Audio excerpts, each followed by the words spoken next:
Welcome back to The Layers We Live.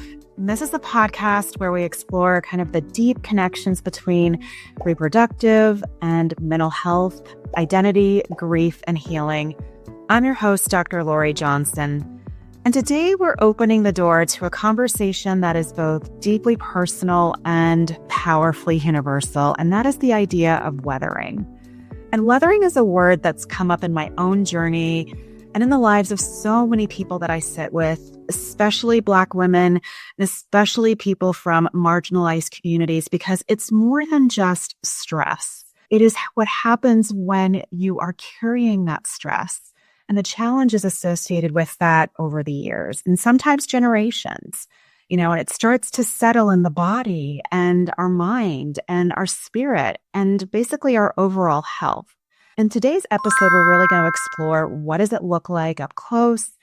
How does it show up in everyday life? And what does it mean when you're trying to push against this? And my hope is that as you listen, you'll not only hear our stories, my story, or this story, my wonderful guest that is here today, but also see pieces of yourself reflected. And whether it's the invisible backpacks that you're carrying, or just the moments of resilience that you discover, or the ways that you start to restore yourself. But today I'm joined by Barbie Chapman, who is an integrative health coach, and a little backstory because Barbie, and I'll let Barbie tell her side of things, but I received this really nice email or maybe a year ago, I think at this point. And this person just reached out and was really interested in my work and around weathering and really shared, parts of her story. And so we had this really beautiful chat around, what weathering kind of meant to each of us and how that really inspired the work that we do. And we knew that we wanted to kind of talk more about this. And so when I knew that I was launching this podcast, I wanted to make sure to have a more extended conversation with her. So I'm so glad that, Barbie, that you are here today. And I would love for you to kind of share a little bit about yourself and how you came to do this work.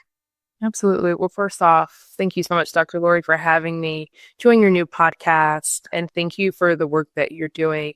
It's truly important. And I will never forget, I went on the campaign.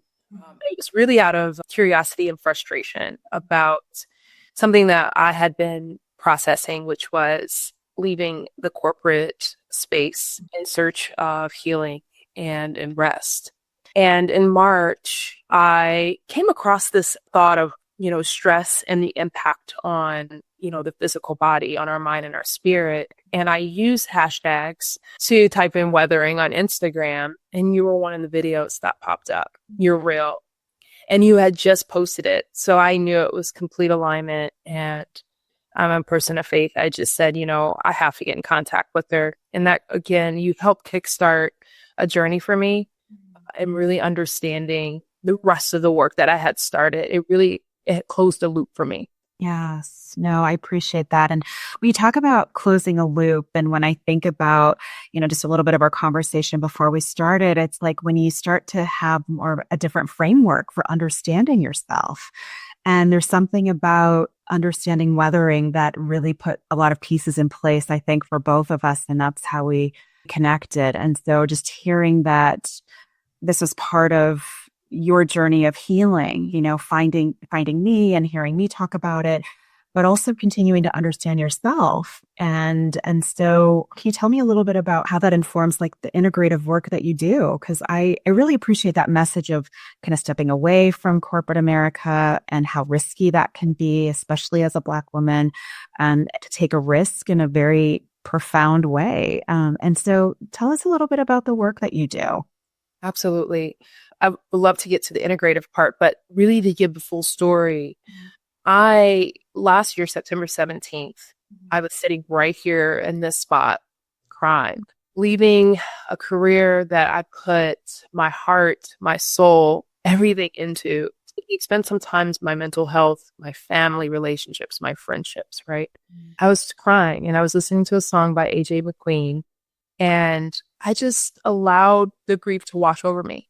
I had never really sat with all of the pain and allow myself to unpack it. And now that I resigned from something that I love so much, I had to really face not the reality of the decision I made, but I had to face myself. And that's something that my therapist told me. It's time to sit and look inward. It's incredibly scary because it's been so many years trying to build a narrative to protect myself from having to unpack those layers of trauma from childhood and just all the battles, right? So fast forward to now, it has been a really tough journey, but it's one that I'm so incredibly grateful that I took. Not only have I found the true essence of my being, I'm now able to truly help others. Mm. And I feel more authentic. It's like wearing my natural hair and just enjoying the birds and nature, like coming back to yourself. It's been an awesome experience. Good. Really powerful, just coming back into yourself. And I think about when you said how scared you were to leave your corporate job. I mean, everything that you worked for. And I think about the ways in which we have been taught to do things a certain way, to do things the right way without question, and to recognize that maybe what we've been taught isn't always healthy for us is a very powerful moment, I think, of realization. It's a powerful moment of change. And it sounds like you really embraced that in a way that really changed the trajectory of your life. Yes. Creating a new generational story. I'm named after my grandmother, Barbie. Oh, really? Hard worker. Okay. Never miss a day of work. You work when you don't feel well. You work to make sure that you are, building a life for your family, for yourself. That was the messaging that I got. And I thought that was positive messaging. Mm-hmm. And I did the same. Yes. I thought those were values that you integrate into your life. Right. It helped you move up the ranks. Right. But it inevitably caused the weathering of that messaging caused me to become very ill. Yes. Can you talk a little bit about that? Like when you started to notice weathering, or as you understand it now, like when did you start to realize it wasn't just about stress? I mean, you mentioned a little bit about this generational tie, and I think there's a lot of strength and beauty that we kind of gather from our ancestors. And, there's some things that we have kind of adopted or kind of brought with us in a way that I think is kind of powerful as well. So I'm curious, when did you start to notice that it wasn't just about stress, but it was about something more? That's a really great question. Honestly, I stuck it out to the last moment of like actually losing hearing in my right ear. Okay. And still going to work and masking and saying, I'll be fine. It's probably allergies. Like went to urgent care. Oh, it's probably allergies. And it didn't clear up. And it got worse and worse. And my balance got affected.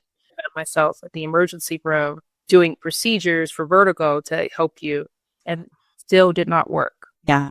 When the doctor walked in and she looked at me, she said, what are some current stressors in your life?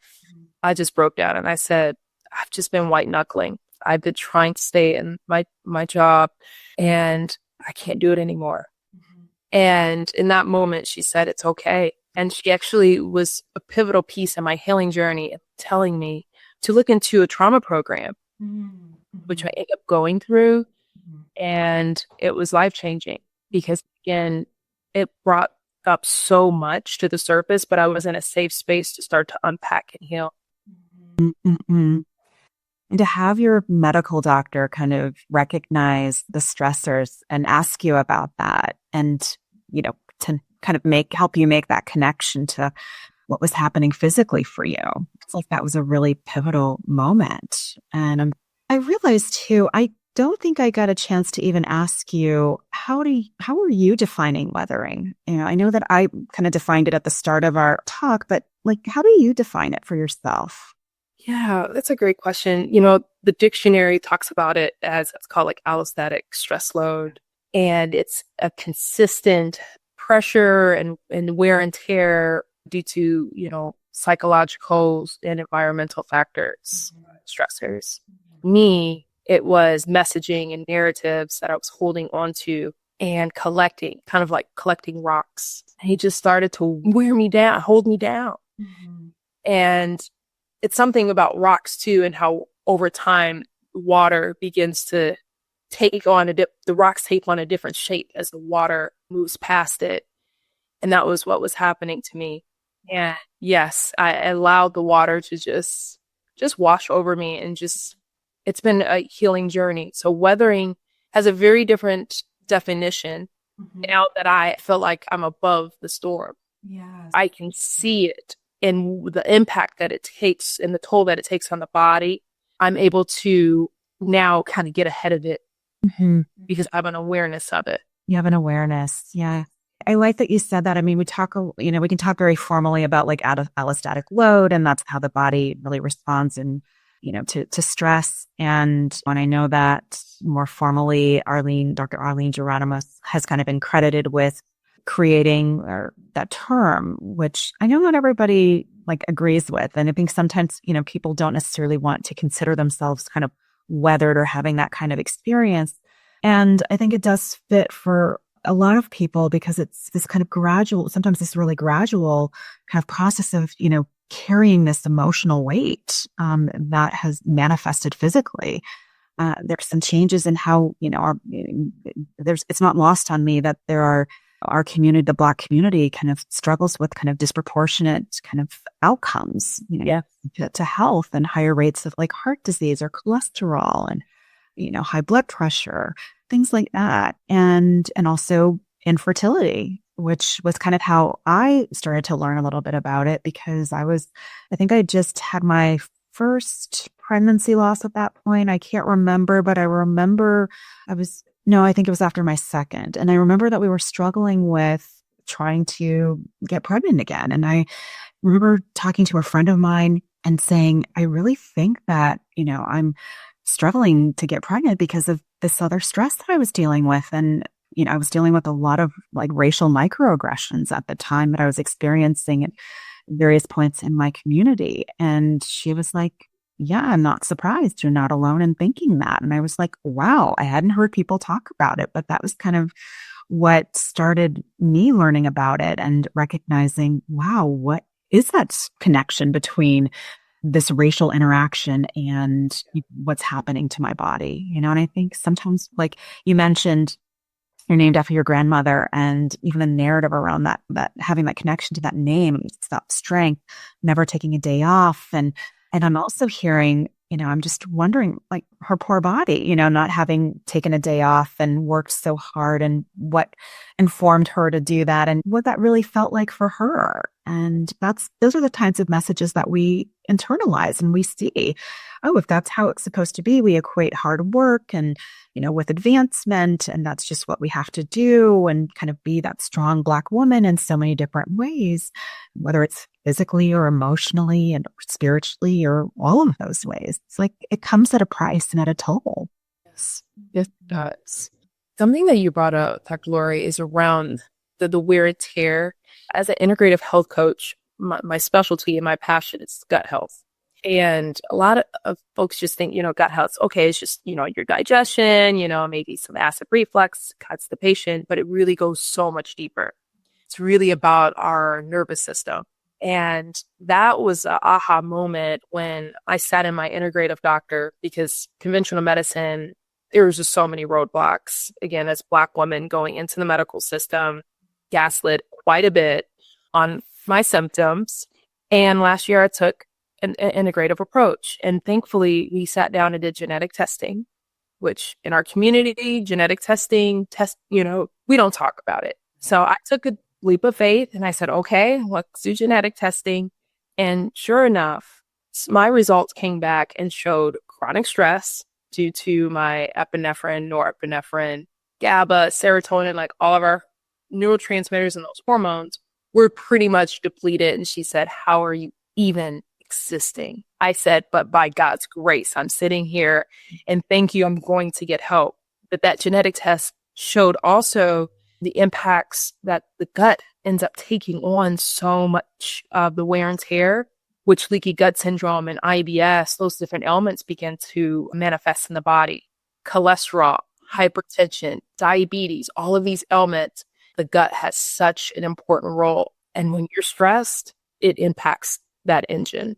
Well, and it affects the calibration or just all of the working parts not able to really be in harmony. And if something's out of line, it really affects other parts of the system. So it makes sense that, the stress that we might experience in one area, or this cumulative experience of stress, will have just lasting and far-reaching implications. Absolutely. Yeah. And we know that weathering doesn't happen in a vacuum. And we've talked a little bit about or alluded to this, thus far. It's definitely shaped by the world we live in, by our families, by our communities. And so how do you see the effects of weathering showing up specifically in Black or other marginalized communities? Another really powerful question. To really simply put it, the information that we're taking in on a day-to-day basis, right?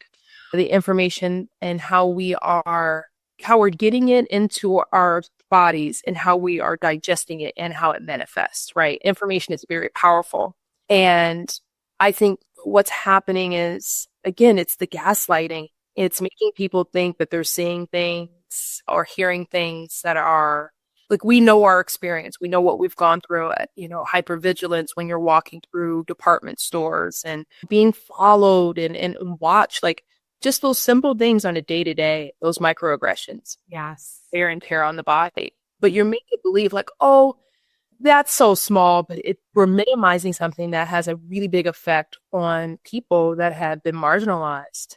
Yes. Over years after years. Oh, absolutely. And I think something that we don't talk enough about right now, and I know it's not super maybe popular to talk about it, but just what's happening politically, because of civil rights kind of being rolled back dramatically, reproductive rights have just been slashed and in a way that really scares me, not just for the Black community but also like our LGBTQIA plus community as well. It's just anybody with kind of functional reproductive parts, your care is going to be dictated based on constructs that aren't healthy or helpful. And then treatment is going to be determined by that. It's really scary. And then you lose the sense of autonomy, which I think is even more scary for us that have lived this in some way, and so it makes me, and I know you mentioned kind of interacting with the medical system and how that has been very triggering because of the gaslighting. And I think also, and we can't forget how much the medical system or relationship with the medical system has been informed by, racism and discrimination, and how we've been mistreated and exploited and not been afforded the opportunity to have consent and autonomy over our bodies. And so there's a huge mistrust there In the system. Yeah. Definitely. Something that comes up, it's in regards to, I went to a conference in the Netherlands around gut health. And two things that I came home with. One, in 1984, studies on women finally started. We started to, and like, wow. And two, the lack of clinical studies on African Americans, and just people of color. A lot of the even probiotic clinical studies that are being done are, white men over 50. So I'm like, that's actually what kickstarted the campaign. Like, there is a huge gap. It's abroad. It's in America. It has to be addressed because if we want to move forward, we have to have studies that include people that look like us. Absolutely. And including people like us. And also one of the things that I've noticed, even as I try to do some kind of like on a really small scale, kind of qualitative, maybe interviewing for, might have mentioned to you that I help people who are interested in building their families through third party. And so I typically meet with Black and African American individuals and couples who don't really have kind of role models for this. And so the people that I do know that are further along in their journey, I've kind of reached out to them to do a little kind of interview or just to kind of understand about what their experience has been like, raising donor conceived children, but even gathering information informally was met with a lot of resistance. And I think that's a direct byproduct to, just there's lots of questions about like, what are you going to do with this information? Who's going to know about it? Like just all of the ins and outs around that. And I get it. They deserve to question every aspect of research. And so I just appreciate how complex it can be when, we want to be included and need to be included. And also on the other side, people might not be as open to that because of how we've been treated historically. So, yeah. So I want to just ask you, if you were to kind of sit down, I mean, your therapist probably knows a lot, but like you mentioned, but if you were to sit down with like a doctor or even a policymaker, or just really help them understand like weathering, and what would you want them to understand about this? Absolutely. That it's real, that it exists. It's not just a theory we're throwing around. It's a lived experience for Black and Brown people. And this conversation, specifically my experience as a Black woman navigating life, especially here in the States, that it's real, that it has a profound effect on our bodies. It alters our genetics. I mean, there's science that shows that chronic stress shortens our telomeres. Yes. Yeah. Really big around DNA repair and oxidative stress. And even menopause. Black women are being thrown into menopause 10 years ahead of other women because of chronic stress. What it is, it's an epidemic. Yeah. That should be taken very seriously. Funding needs to be given to institutions, to doctors, to really look into what's going on, especially the alarming rates of the new studies are showing, numbers are showing like Black women and unemployment. Right.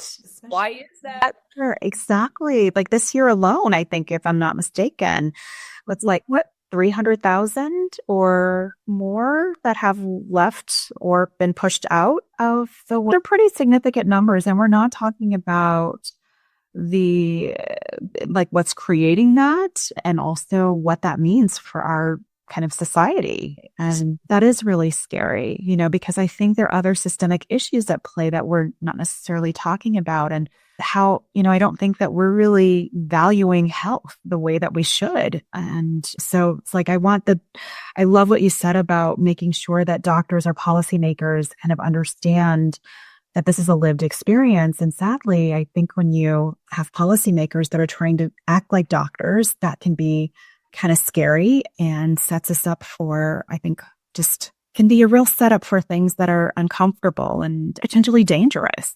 But yeah, even in the face of weathering, I think people find ways to resist or to heal and to kind of restore themselves. And I've heard you allude to some steps that you've taken, and just how powerful that has been in enlightening your load and really ushering in a period of restoration and healing for you. And even if just for a moment, can you expand on, just maybe a couple of profound points in that journey that really felt like, okay, this feels lighter. I'm setting this down, Absolutely. It's a beautiful question. Now, I would love to just start at this present moment. Right before this, I went to the beach to meditate and to prepare for today's conversation and to really relax my body.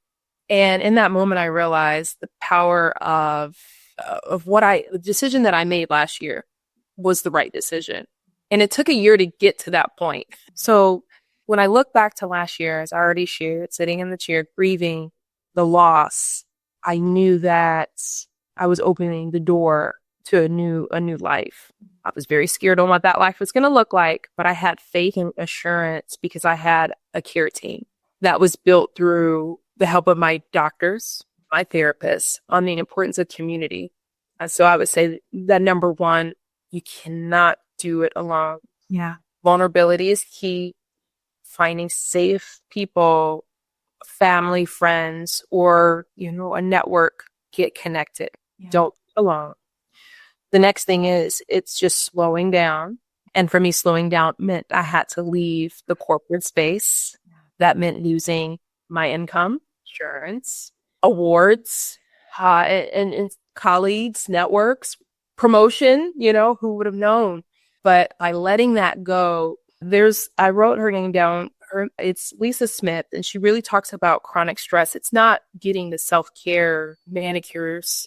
It's sometimes you have to remove yourself completely. Right. That situation. And I would say that was the biggest step in my life, is removing myself in order for my system to heal, because inflammation goes down when you are feeling safe, nourishing your bodies with whole foods, when you're in a space that you can meditate. So if I, again, have to sum it up, have a care team, remove yourself from the situation if you're able to, or create a action plan to get out of it. And know that inflammation is a driver of a lot of different diseases. So by removing yourself from that, getting the support to lower inflammation in the body. Yeah. You said, I think, a few things that really resonated for me. It's about finding community. And I've been talking so much about leaning into community, especially since this last election happened. And I think that it's been very clear that our government doesn't necessarily take care of us the way that it should, and not to absolve anybody from personal or collective responsibility, but it does mean that we do have to take care of ourselves differently, and we have to be proactive about that.